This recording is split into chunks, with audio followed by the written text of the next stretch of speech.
So as I said, during each pulse, I will make a certain level of agitation, and the agitation at the start is much more vigorous than towards the end. The agitation at the start is mainly to aid pre-infusion, to make sure all the grounds are wet evenly.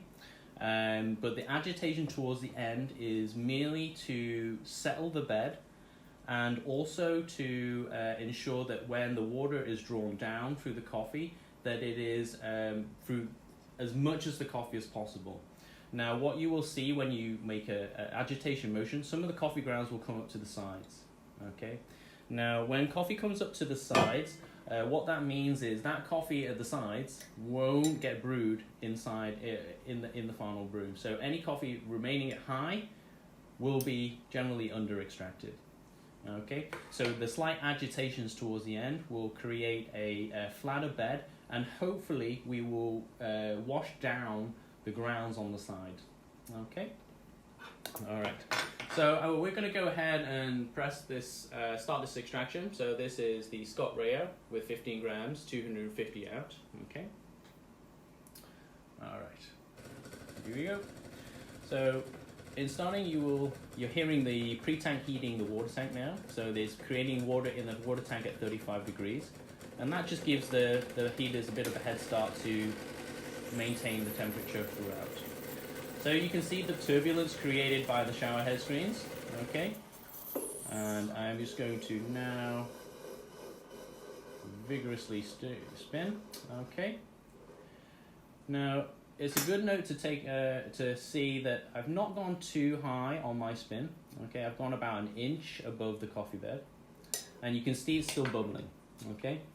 Now, the bubbling is just degassing of the CO2 from the coffee, and if we didn't degas this from the coffee, basically water wouldn't be able to penetrate or touch the coffee to extract what it needed. So when the grounds of the bed is fully wet is when I start to agitate, and you notice that this agitation was much less than the first one, and it was more sort of a rocking motion. Now I believe there is a 30-second pause between each pulse, and each pulse is probably delivering about 60 to 70 milliliters of water. And we should see about 4 pulses, depending if all the water is being delivered. Okay, so the bed is wet now, so I will give another little.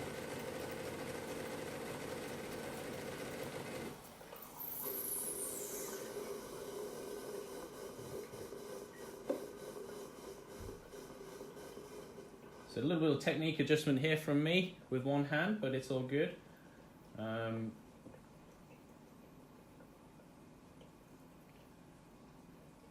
One thing to note is when you're making the agitation, sometimes the alignment of the shower, because you're moving the jug again, won't come back in. So when it comes to start, you notice on my second one, it was coming towards this edge a little bit more. So I've just realigned it a little bit better in the middle. So this one is really gentle, and I generally do it right at the end to try and get the grounds at the top. And you can see now that the water is all being dispensed, and there won't be any more water coming out. We will just wait for this to draw down. We look on the time, so we were meant to get 250 milliliters out. We've got 243. Now that's pretty good. When I'm doing it by hand, 5 milliliters, if you're not adept with your kettle, can be a little bit difficult, and usually or not you will go over. So 243 is not bad, considering this was all automatic and I wasn't doing any hand motions. The completed time on the scale is 2 minutes 13 seconds, but it is still going in the drawdown, and it's been 50 seconds from there. So I'm looking about 4 minutes, which is about right for this recipe. I can go to about 4 minutes 30 seconds, but anything beyond that, and I think you would have to make a grind change. Anything below 3 minutes or 3.5 minutes, you could probably go finer, but if you like your coffees a little bit on the tart side, you probably drink it as well. Okay, So I can see it's stalled a little bit towards the end. I can see a lot of fines towards the sides. Okay, you see here it's very, very dark and it's almost like a sludge. Okay, so this is where it is really slowing down. I think the technique with one hand could have been more vigorous, as I have a lot of residual sludge, I would say. So I think I definitely could have gone a little bit coarser, but I'm quite liking the time I'm getting. So I'm just coming up to 4 minutes now. So I'm just going to put the camera down and remove the V60 and see. I might salami this the back of the back of this brew to see if it is going bitter or not. Yeah, someone is asking, does the scale tear after adding the coffee? 243 may include the coffee. The scale will tear as soon as I start the extraction. So if they really wanted to check, they can go back onto the video and see the moment when on the video I pressed the extraction button, they would see that the scale would go to 0, 0, and that would include the grams as well. Okay. So it is now finished, and the timer on here is 160, so it's 2. So it did finish about the 4:30 mark. So that's good.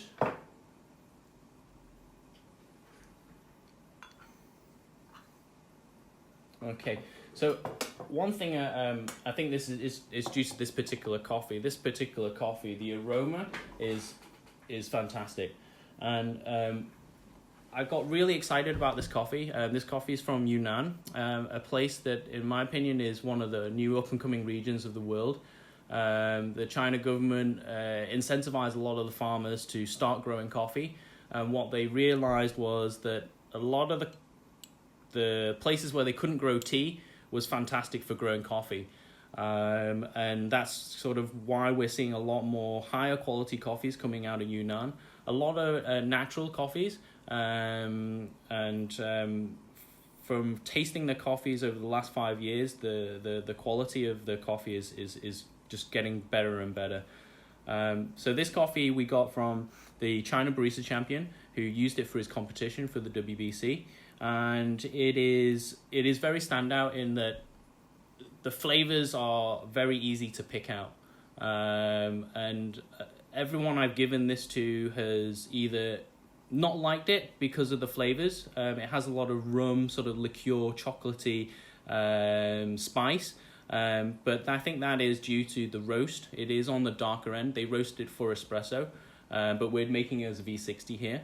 But in terms of the flavors, the flavors are very clean, and the V60 pulls all of the flavor characteristics that I've come to learn from this coffee, and I think that's what's really fantastic about Decent, in that its ability to bring out these delicate flavors from an espresso roast but not have the bitter, I think is really great. And to do that as a hand brew, historically, when we used to not get such high quality beans, and we were I think we were under extracting a lot of our brews, taking on the sort of Japanese style with the brews finishing in about 2 minutes, whereas a lot of the brews now we're going about 3 to 4 minutes extractions.